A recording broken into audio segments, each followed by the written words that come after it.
pong programa Simbahan Asin Komunidad. Good morning po and happy listening dyan sa PNR. Nagdadangog sa tuya si Ate Cho.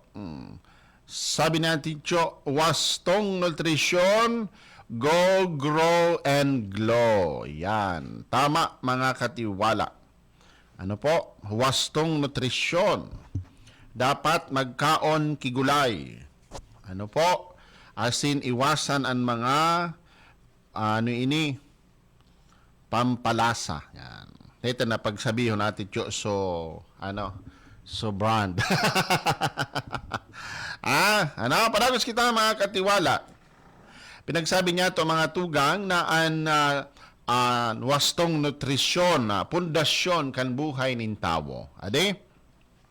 Alagad, sa Roman ini mga katiwala na karapatan. Ano?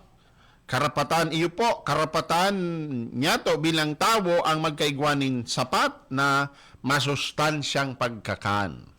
Asin, bako ini mga tugang pribilehiyo na para sa may mga kaya sana, kundi sarong karapatan pantawo na dapat na itatao sa lambang Pilipino.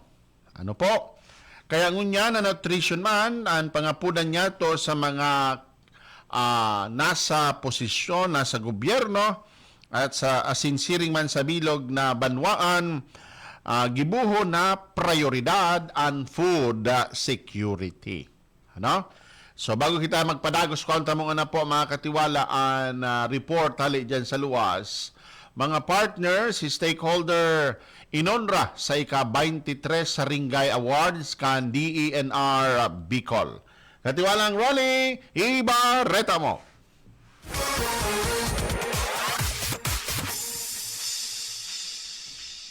Yes, maray na pagkagatabi Sir Francis Siliman sa gabos ng mga parantabay sa mga dugang panyatong informasyon inonra kang Department of Environment and Natural Resources Regional Office 5 ang mga partners sa stakeholders kana sabing ahensya susug sa impormasyon kay niligi sa panasyonal na opisina kan ahensya ang selebrasyon ang parte kan Philippine Environment Month kung saan yun ni ang naging culminating activity kang DENR Bicol na pinapamayuhan ni Regional Executive Director Francisco Milia Jr. kasabay ang Environmental Management Bureau 5 as in Mines and Geosciences Bureau 5 sa pag-recognisar kan mga exceptional partners hali sa academe, people's organization and non-government organizations, industry as in local government units sa saindang mga signifikanteng esforsos as in advokasiyas sa pag-ataman as in pagprotehir kan sa tuyang kapalibutan durante kang isinagibong ika-23 na Saringaya Awards kanto minalikod na Hunyo 30 digdi sa syudad kan Legazpi.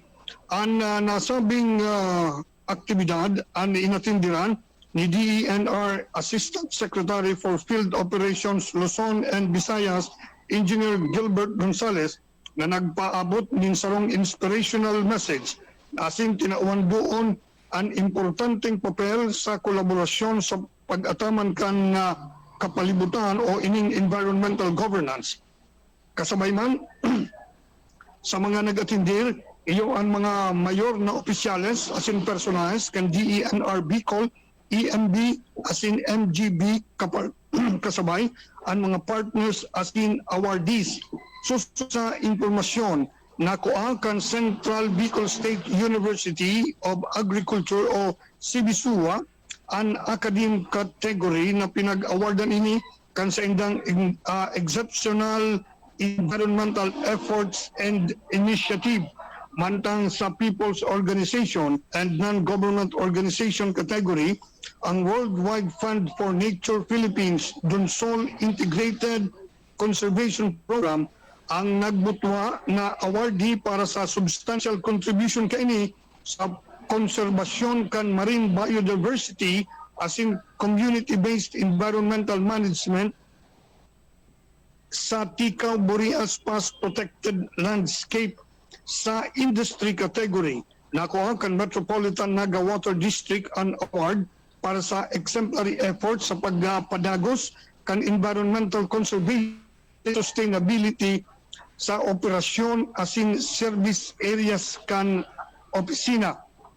Ang local government unit o sa local government unit category, ang lokal na gobyerno kan Tabaco, ang pinagkonfirmaran kan award bilang outstanding achievement sa solid waste management and urban environmental plan ang isa liderato naman kan ngunyan First District Congressman Cielo Crisel Burselagman Lustro na sa pag-operar kan fully functional category 2 sanitary landfill as in ang centralized materials recovery facilities kung saan pinag-incorporate ang innovative practices siring kan eco-brick production, vermicomposting, window composting, asin ang iba pang mga alternatibong teknolohiya. Saro kan mga flagship projects kan ahensya, iyo ang Hiraya Manawari Nature Park kung saan pinag-feature digdi ang green space development sa paggamit ng mga upcycled materials sa pagpromover ng creative recycling asin community engagement. Resulta, ang espersos na ini kan Tabaco City ang pinag-recognisar bilang saro kan mga best performing LGUs sa Albay manungod sa solid waste management. Kasabay kang Tabaco bilang finalist, iyo ang sa kategorya, iyo ang Legazpi City sa Albay asin ang LGU Sangay sa Camarines Sur na nakakuaman kan sa indang mga o pinagbiman ang sa indang mga laudable asin notable environmental initiatives. Sa mensahe ni DR Bicol Regional Executive Director Francisco Iliad Jr., pinagtauan na doon kaini na ang pagtao kaining Saringaya Awards nagsisilbi birang sarong formal na pagmidmid sa mga impactful contribution kan sa indang mga partners asin stakeholders. Yang magadabi Father Francis ang mga dugang niyatong informasyon, Rolly Serrano, Veritas Legazpi Katiwala, sa katotohanan. Veritas Katiwala Patrol News Report. Yes, salamat tabi Manoy Rolly sa mga dagdag na informasyon. Padagos kita mga tugang kan sa tuya po mga katiwala na pag-restorya sa aldaw na ini. Yan, manungod po ini mga tugang sa food security in connection mga katiwala sa satuyang pinag-restoryahan na aldaw or bulan kang nutrisyon.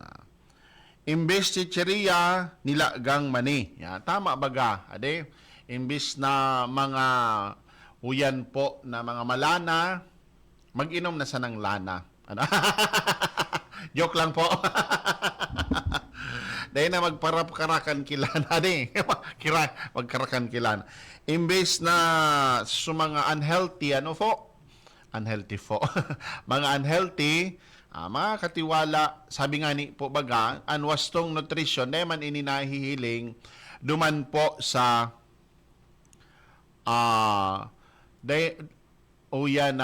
anini